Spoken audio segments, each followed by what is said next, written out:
अब देखो यहाँ पे याद दिला देते हैं, हमने यहाँ पे एक ये वाटर के अंदर और वाटर के सरफेस पे सॉफ्ट मॉलिक्यूल का बिहेवियर पढ़ा था।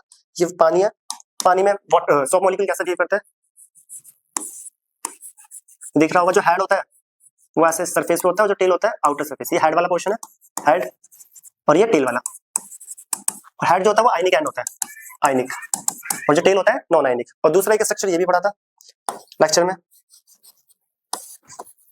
जो कि आपकी टेक्स्ट बुक में भी बना हुआ है, नेगेटिव आयनिक एंड आयनिक, आयनिक आयनिक आयनिक आयनिक आयनिक, और यहाँ सेंटर में क्या था, grease, oil and grease dust. ये था ऑयल या फिर ग्रीस बोल सकते हो, ठीक है। तो क्वेश्चन पे आते हैं। In the soap micelle, micelle की बात हो रही है, the ionic end of soap is on surface of water cluster while the carbon chain is in the interior of the cluster.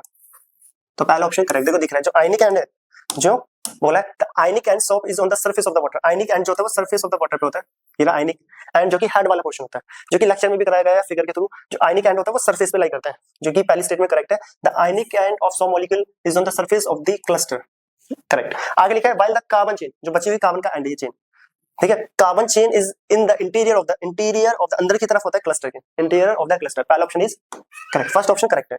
आगे भी देख लेते हैं। आगे लिखा ionic end of the soap is in the interior, ionic end अंदर नहीं होता, तो बी इनकरेक्ट हो गया पहले। Third, both ionic and carbon chain are the interior, ये तो वैसे गलत हो गया, दोनों अंदर की तरफ कैसे हो जाएंगे, ये इनकरेक्ट। एंड डी ऑप्शन है both ionic and carbon chain are on the exterior, दोनों बाहर भी नहीं हो सकते, इनकरेक्ट। अगर मैं फर्स्ट पे ध्यान दूं, जो आयनिक एंड होते हैं वो सरफेस पे होता है, इसको फिगर को थोड़ा बड़ा भी कर देते हैं,